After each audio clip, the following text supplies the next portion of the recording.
Dear students, this is the continuation of the previous video. Okay. What is the remainder theorem? What does it mean when the remainder is 0? See, the divisor and the quotients are factors of the dividend. Okay. Now you see here, 20 is dividend. Okay. I divide 20 by the number 4. That is called divisor. Now what is the quotient? 5. So that I can write 20 is equal to 4 multiplied 5 plus 0. Okay. Which means 4 and 5 both are factors of the number 20, because here the remainder is 0. Okay, so now we can say 4 is dividing 20 exactly, so that I can say 4 divides 20. 4 divides 20, which we studied in the previous video. Okay, because here remainder is 0, which means 4 divides 20 exactly. In other way, we can say that 20 is equal to 4 multiply 5, which means we can write this number 20 as a multiple of 4. Okay, so that we say 4 divides 20, because remainder is 0. Okay, now you see here another example. 27 is a dividend, 5 is a divisor, quotient is 5, so that 5 multiplied 5 is 25, remainder is 2. Okay, now 27 is equal to 5 multiplied 5 plus 2. Okay, which means here remainder is 2, so that we have to say 5 does not divide 27, because remainder is not 0. If here remainder is 0, we can say that 5 divides 27, but here remainder is 2. Okay, so we can say that 5 does not divide 27. In another way, I can say that 5 does not divide 27, because we cannot write 27 as a multiple of 5. Okay, so that here 5 does not divide 27. Okay,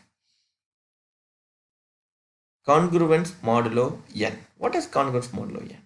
See, we have to read this as A congruent B modulo n, which means you find the difference of these two numbers, that is A minus B. That difference can be written as multiple of t and n. Here t is some integer, n is nothing but this modulo n. Okay, now we'll see few examples for this congruence modulo, then it is easy to understand. Okay, now you see here few examples for congruence modulo. See, 31 congruent 25 modulo 3 we are writing. Suppose I ask you whether this is valid, this is true or false. Yes, we can check. See, by the definition, what we have to find? First, we have to find the difference of these two numbers, A minus B. Okay, now what is A minus B? This is 31, here 25. So 31 minus 25 is nothing but 6. This is your A minus B. Okay, after that, what you do? See, after finding A minus B, what you do?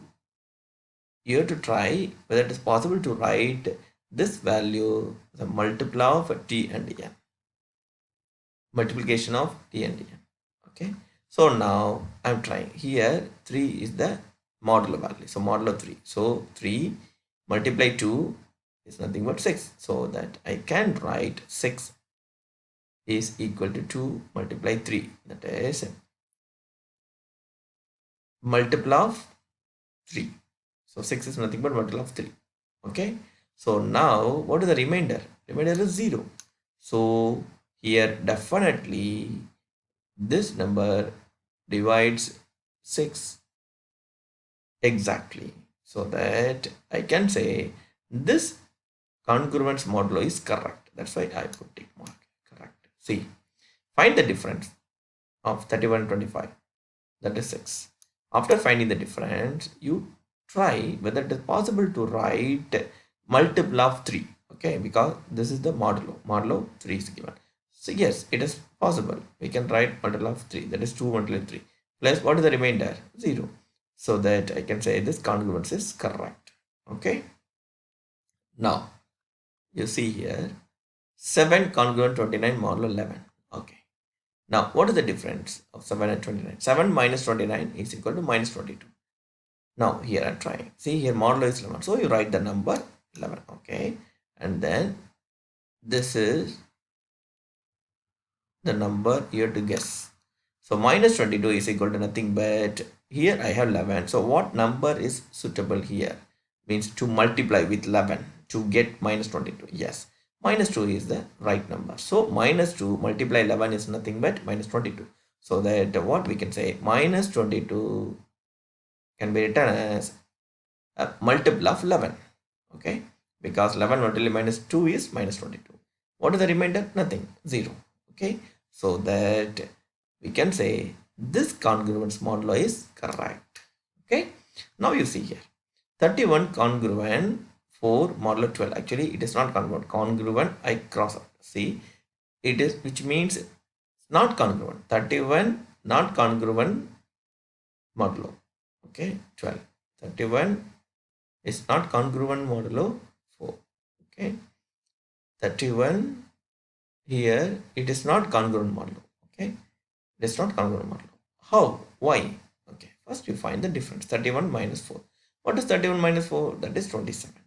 So now you try. See, the modulo is 12. Okay, I am writing here 12. Okay. Can you write any number here which is going to multiply with 12 finally gives 27? No, because this is the even number. Here, whatever number you write, you will get the even number. But here, 27 is an odd number. So definitely you will get some remainder. So what is the remainder? You will get 3. So 2 multiplied 12 is 24. 24 plus 3 is 27. Okay. So here we are not getting the remainder 0. Okay. Which means we cannot write 27 is equal to multiple of 12. Okay. We can write, but here remainder is 3, not remainder is 0. Okay. So that we can say this congruent is not correct, not right one. It is invalid, not congruent. Okay. This congruent modulo is not true. Okay. Why? This is the reason. Because the remainder is 3. Okay. Now, here we see some results, properties of the congruent modulo. Okay. Now, suppose I have 7 congruent modulo 5, 7 congruent 5 modulo 2, and 5 congruent 3 modulo 2. Here, modulo is same value, and these two are true. You can check actually. 7 congruent 5 modulo 2. Yes, because 7 minus 5 is 2. That is modulo 2. Yes, correct. Then 5 minus 3 is 2. Yes, okay. These two congruents are correct. Suppose these two is correct. Then what I can say? I can combine these two. 7, see, 7, 5, here 5, 3. Like A, B, B, C. So I can combine A and C.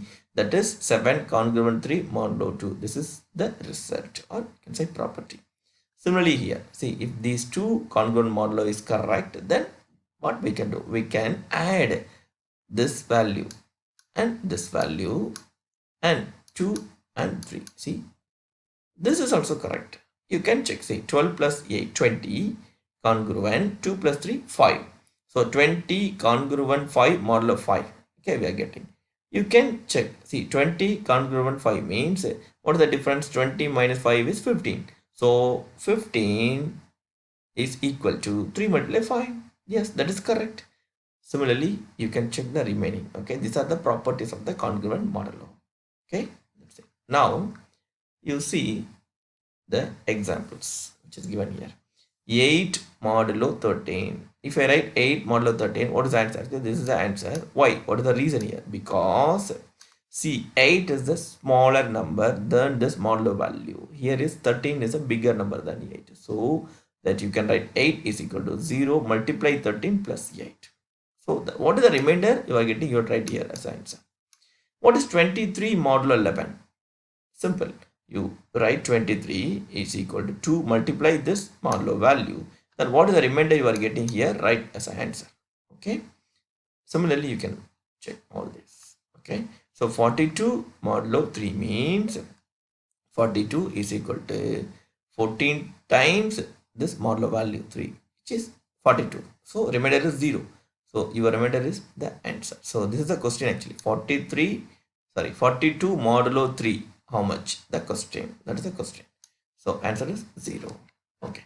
Now you see another example here. What are the quotient and the remainder when 19 is divided by 7 minus 111 is divided by 11? Okay, you think and try to get the answer. It's very simple. Just you divide the number 19 by 7, then what is the quotient and remainder you are getting? You write it here. Okay, you try this. See, like this you have to do. Like this you have to do. Okay, just ordinary division. Okay, you do write the answer. Try to find these two. Try to find the answers for these two questions. Okay. Now you see here what we are going to do. What we are going to say Euclidean algorithm. Okay. What is Euclidean algorithm? See, where we are going to apply? We are going to use this algorithm to find the GCD of any two given integers. Okay. Now you see here the example. Then it is easy to understand what we are doing here. Okay. Now find the greatest common divisor, that is GCD of this number 414662. You may ask, already we know the method. We say already we found the GCD of two numbers the previous video. Then why can't we apply that method? Actually, that is, if you do that like that, see, for 414 you write all prime factors, then 662 for all prime factors you write, then you have to check the common factor, then you have to multiply. Okay, that is a lengthy process. So that we are doing this method, we are applying this Euclidean algorithm method. Okay, now you see here that is nothing but division. Now you see here what is the number given here? Two numbers given, 414 and 662. Okay, you take the bigger number, then you divide by the another one. Now 662, suppose I take 662, I am dividing by 414, then what is the remainder? 248. Okay, 248, this is the remainder. So this is the method when we do the division. Okay, now what is the next step? How to proceed? Now you see what number you are getting here. See which number you divided in the first step, the divisor. You take that into for the next step as a dividend. Okay, so now take this 414 and 248. Now you see 414 you have to divide by 248, then what is the remainder you are getting? Okay, understand? This is the first step. See, bigger number you take and then smaller number you use as a divisor, then you find the remainder, then first step over. For second step, 414 you take and then 248, that 414 you divide by 248, then this is the remainder, second step. Next, what you do, you take 248 and 166, then do the same method, means division. You find some remainder. So what you do next? 166 and 82 you take, then apply the division, that then you can write 166 is equal to 82 multiplied 2 plus 2. This is the remainder. Now take 82 and these two here. What is the remainder? Remainder is 0. Nothing. So that now here what is the last non-zero remainder? That is your GCD. So now the GCD of 414 and 662 is nothing but 2. This is the answer. This is the answer. Why? Because see, in the last step, what is the remainder? 0. So go to the previous step.